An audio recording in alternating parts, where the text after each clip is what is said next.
واسطی ثانی کے معزز دوستو،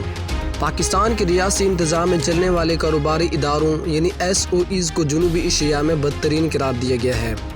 جہاں مجموعی خسارہ اثاثوں کی مالیت سے بھی زیادہ ہو رہا ہے، جس کے نتیجے میں عوامی وسائل میں نقصان اور اداروں کے لیے خطرات میں اضافہ ہو رہا ہے۔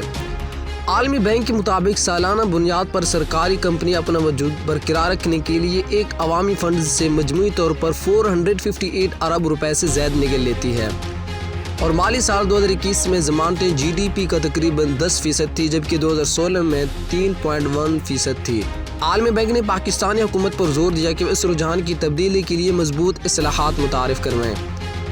رپورٹ کے مطابق مذکورہ خسارے کی وجہ سے وفاقی حکومت کو مالی مشکلات اور فنڈز کی ضیاع کے سنگین مسائل کا سامنا ہے،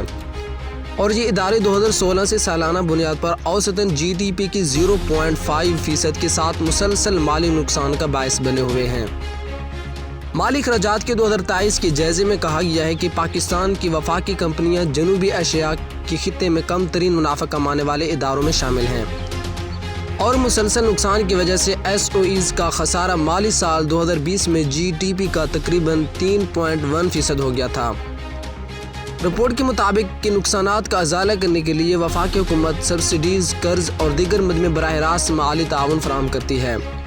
جو مالی سال 2021 میں GDP کا مجموعی طور پر 1.4% تھا۔ اس ضمن میں مزید بتایا گیا ہے کہ وفاقی حکومت مذکورہ SOEs کو کمرشل بینکوں سے قرض حاصل کرنے کے لیے بھی براہ راست ضمانت دیتی ہے،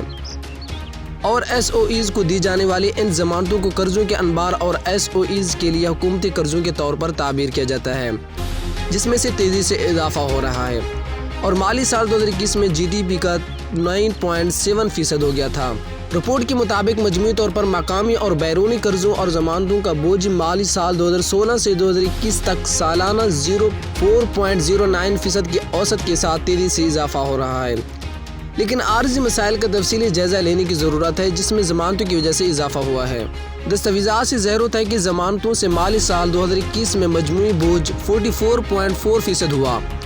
جبکہ کیش ڈیولپمنٹ لونز اور بیرونی قرضے بالترتیب 36% اور 19.6% رہے۔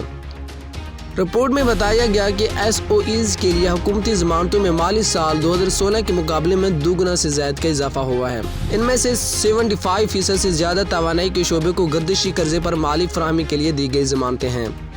وفاقی حکومت کی جانب سے وفاقی کمرشل SOEs کے لیے دی گئی قابل ادا ضمانتیں مالی سال 2016 میں GDP کا 2.2% تھی،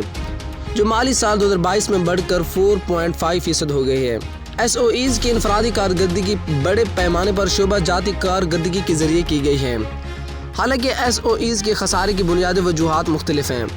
جو روایتی طور پر غیر حل شدہ کارپوریٹ انتظامی مسائل، شعبہ جاتی قواعد، اثر نو مکمل ڈھانچہ جاتی تبدیلی کی لاگت کے بارے میں ناقص اندازے اور موجودہ ناکافی سبسڈیز ہیں۔ SOEs کے جائزے سے ظاہر ہوتا ہے کہ کمپنیوں کی ذاتی کارکردگی، شعبہ جاتی پالیسیوں اور بورڈ آف ڈائریکٹر اور اعلیٰ انتظامیہ کی آزادانہ آپریشنل خود مختاری کی سطح کے زیر اثر ہے۔ رپورٹ کے مطابق توانائی، اسٹرکچر، ٹرانسپورٹ کے شعبے اور منافع بخش اداروں سے بے تحاشا منافع حاصل کرنے سے خسارہ ہو رہا ہے، تاہم مالی سال 2020 میں متعدد کمرشل SOEs نے کسی حد تک منافع بھی کمایا، جو تیل اور گیس کے شعبے سے حاصل ہوا۔